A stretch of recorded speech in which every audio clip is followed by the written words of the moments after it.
ये संविधान की देन है कि जो लोग हमारी जूती साफ करते थे, हमारे चप्पल साफ करते थे, वो आज हमारे ऊपर राज कर रहे हैं। हमारे ये बाबा साहब का सम्मान केवल मुख से करते हैं, ये दिल से नहीं करते हैं।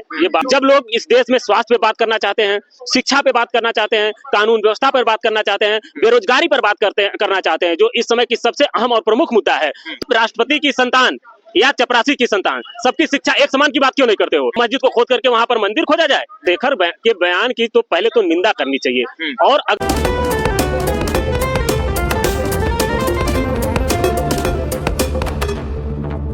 नमस्कार, जोहार, मैं विवेक कुमार। आप देखना शुरू कर चुके हैं ओबीसी टाइम्स।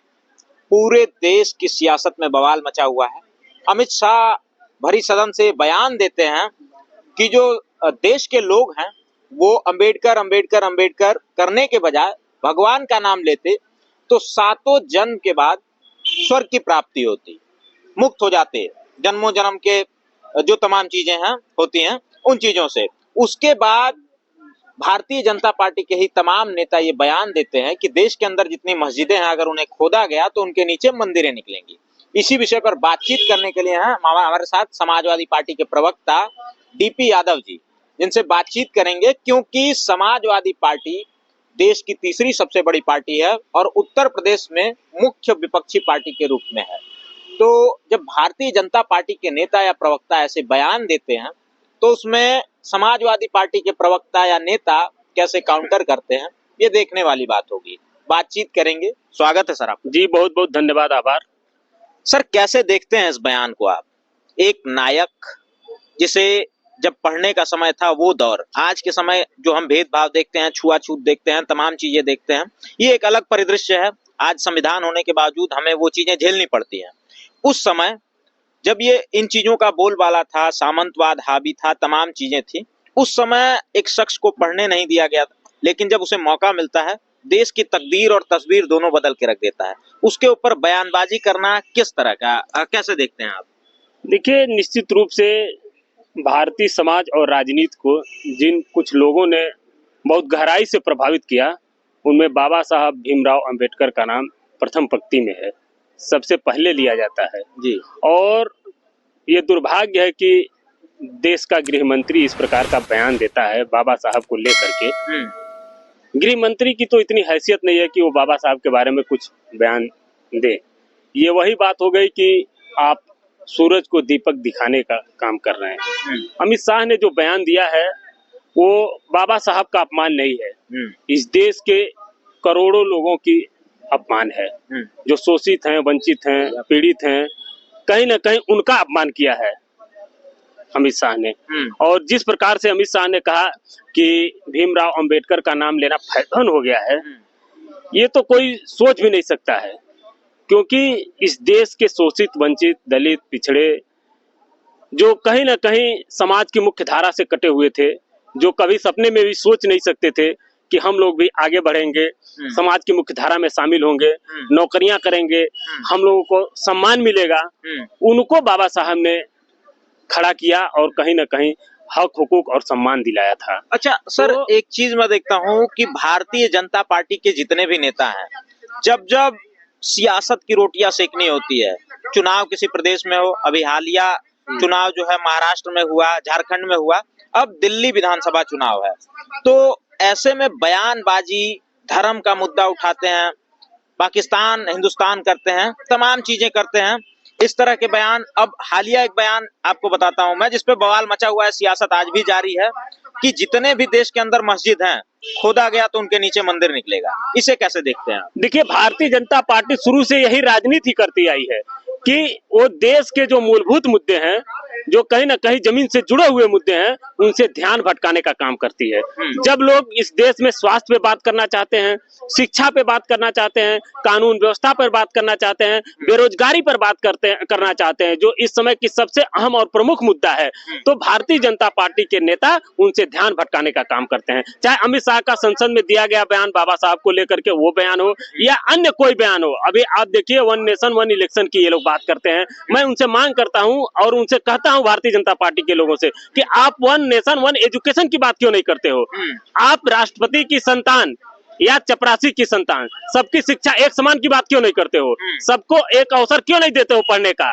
तो उस पे बात वो नहीं करेंगे। वो केवल इधर उधर की बातें करते हैं, मंदिर मस्जिद की बातें करेंगे और कहीं ना कहीं वो चाहते हैं कि लोग इन्हीं मुद्दों में फंस करके रह जाएं। और जो आज से 100, 200, 400, 500, 600, 800, 1000 साल पहले व्यवस्था थी, जिस प्रकार से दलितों को, पिछड़ों को कहीं ना कहीं पढ़ने नहीं दिया जाता था, उसी तरह से ये लोग शिक्षा से वंचित हो, ये लोग नौकरी से वंचित हो। इन्हीं सब सारी चीजों को ध्यान में रख करके ये लोग बयान देते हैं। अब बताइए, जब अब देश में यही काम रह गया है कि हर मंदिर को खोज करके वहां पर जो है मस्जिद को खोज करके वहां पर मंदिर खोजा जाए? ये कहाँ की बिना सिर पैर की बातें हुई? ये तो देश में अब नहीं चलेगा ना। और वैसे भी देश में जब 1991 में प्लेसेज ऑफ वर्शिप एक्ट लग गया है कि 1947 से पहले जो स्थिति थी 15 अगस्त से, वही स्थिति कायम रहेगी। तो वैसे भी ये गैर कानूनी काम कर रहे हैं। या तो आप उस एक्ट को मानते नहीं हो, देश के संविधान कानून में आपका विश्वास नहीं है, तो इस तरह की बातें कर रहे हो आप। तो निश्चित रूप से हम ये मांग करते हैं कि या तो उस एक्ट में परिवर्तन आप करिए। तो अगर खुदाई होगी तो तमाम मलबे मवाद निकलेंगे, तमाम बहुजन महापुरुषों की मूर्तियां निकलेंगी, तमाम उनके जो है ऐसे ऐसे तथ्य सामने आएंगे जो भारतीय जनता पार्टी को ही और जो आरएसएस इनका मात्र संगठन है उसको ही कटघरे में खड़ा करने का काम करेगा। तो ये सारे जो बयान आ रहे हैं या जो हम मस्जिदों के नीचे मंदिर खोजने की बातें आ रही हैं, ये केवल और केवल देश के मूलभूत मुद्दों से ध्यान भटकाने की बातें हैं। आप गौर करिएगा। और इसका कुछ भी लेना देना नहीं है। ये ऐसे कुछ गैंग तैयार कर रहे हैं ये लोग कि इस तरह के जो है जाकर के हाई कोर्ट में पीआईएल दाखिल करें, फिर वहां से आदेश लेकर के आए।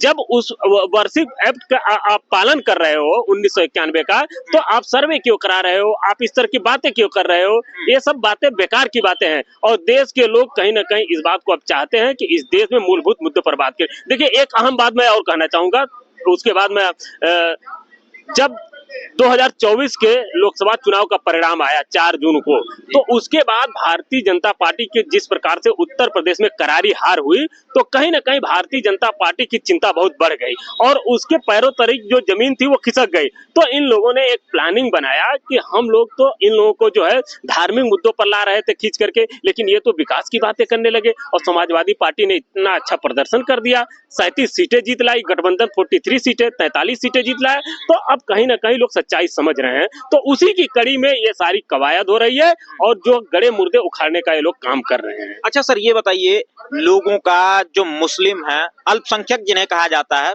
मुस्लिमों का भरोसा कहीं ना कहीं सत्ताधारी दल से, सरकार से ज्यादा न्यायपालिका पे है।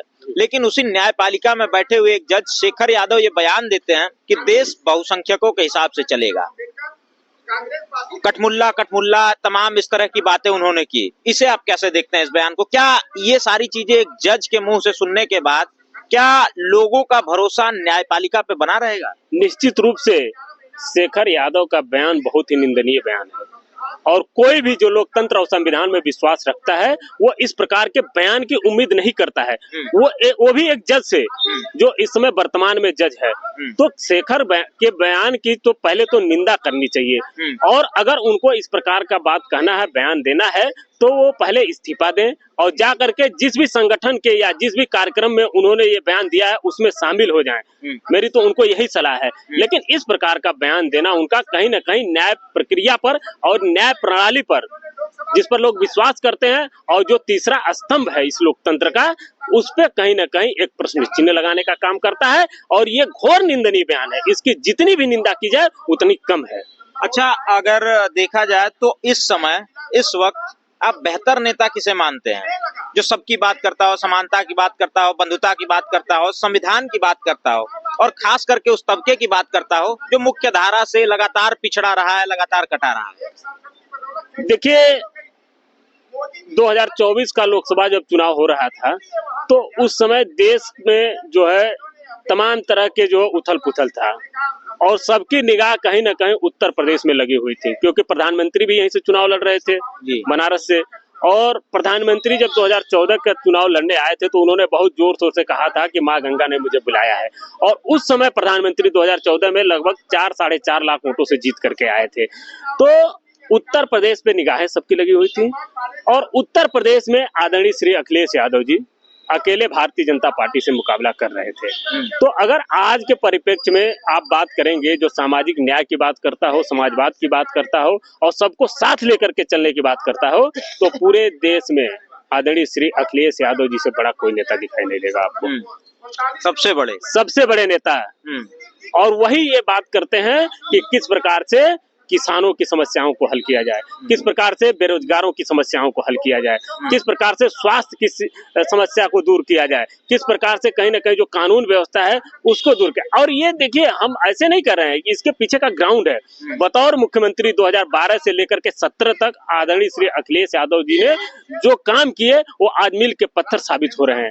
आप बताए स्वास्थ्य के क्षेत्र में कितना अच्छा उन्होंने काम किया था। तमाम ऐसे टेस्ट होते थे जो गरीब आदमी कल्पना नहीं कर सकता था और मुफ्त उसकी जांच होती थी। अच्छा, हालिया जो बयान गृह मंत्री ने दिया था बाबा साहब भीमराव अंबेडकर को लेकर के, उस पर समाजवादी पार्टी काफी एक्टिव दिखी। तमाम जगह पे धरना हुए, प्रदर्शन हुए, गिरफ्तारियां हुई, तमाम तरह के जुलूस निकाले गए, रैलियां निकाली गई, तमाम चीजें हुई।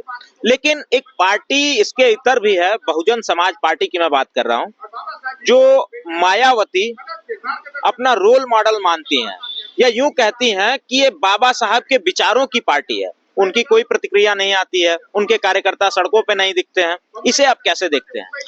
देखिए, बड़े दुर्भाग्य की बात है कि बहुजन समाज पार्टी जो है वो मान्यवर काशीराम के विचारों से और बाबा साहब के सिद्धांतों से, जो बाबा साहब ने लोगों के अंदर एक अलग जगाई थी, जो उनको सम्मान दिया था, उससे क्यों भटक गई, कैसे भटक गई, ये तो बहुजन समाज पार्टी ही बता सकती है।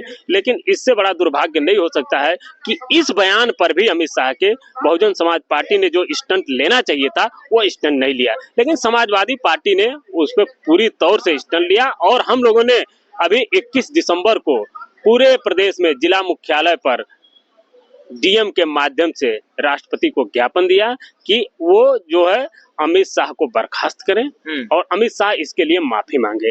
अमित शाह शर्म करो, माफी मांगो। इस तरह का हम लोगों ने कहीं ना कहीं एक जो है प्रस्ताव रखा। और ऐसा जो है इसलिए कि देखिए, भारतीय जनता पार्टी के जो नेताओं के अंदर जो दिल में था उस दिन जुबान पर भी आ गया। इनका तो यही कहीं ना कहीं शुरू से सोचना है कि इस देश के दलित, पिछड़े, आदिवासी कैसे पढ़ लिख करके आगे बढ़ गए। ये बाबा साहब का सम्मान केवल मुख से करते हैं, ये दिल से नहीं करते हैं। ये बाबा साहब का अपमान करते हैं और ये चाहते हैं कि बाबा साहब ने जो संविधान दिया है, जो हक दिया है, उसको कितना जल्दी समाप्त कर दिया जाए। कितना अभी आपने देखा होगा, आगरा से एक भारतीय जनता पार्टी की नेता है, सुधा मिश्रा नाम लेकर के मैं कह रहा हूँ, उसका बयान आया। उसने क्या कहा कि ये संविधान की देन है कि जो लोग हमारी जूती साफ करते थे, हमारे चप्पल साफ करते थे, वो आज हमारे ऊपर राज कर रहे हैं, हमारे ऊपर बैठे हुए हैं। तो कहीं ना कहीं इनके अंदर ये मलाल है, इनके अंदर ये दुख तकलीफ है, कष्ट है कि संविधान द्वारा दी गई शक्तियों की वजह से लोग सम्मान पा रहे हैं। तो ये इनका टारगेट है, लक्ष्य है कि संविधान को कैसे जल्द से जल्द समाप्त कर दिया जाए, जिससे जो पहले स्थिति थी दलितों, पिछड़ों, आदिवासियों की, वही स्थिति पुनः स्थापित हो जाए। बहुत बहुत धन्यवाद हमसे बातचीत करने के लिए। हमारे साथ समाजवादी पार्टी के तेज तर्रार प्रवक्ता डीपी यादव जी थे, जिनसे बातचीत हुई। बातचीत के माध्यम से हमने जानने की कोशिश की कि इनका स्टैंड क्या है, खास करके उस बयान पे जो अमित शाह भरी सदन के अंदर देते हैं। और अमित शाह ये बयान भी तब दे पाते हैं क्योंकि देश के अंदर संविधान का राज है, सबको बोलने की आजादी है, स्वतंत्रता है। बाकी आप क्या सोचते हैं इन मुद्दों के बारे में, कमेंट्स के माध्यम से बताइएगा। जल्दी मिलते हैं अगली वीडियो के माध्यम से, तब तक के लिए नमस्कार, जोहार।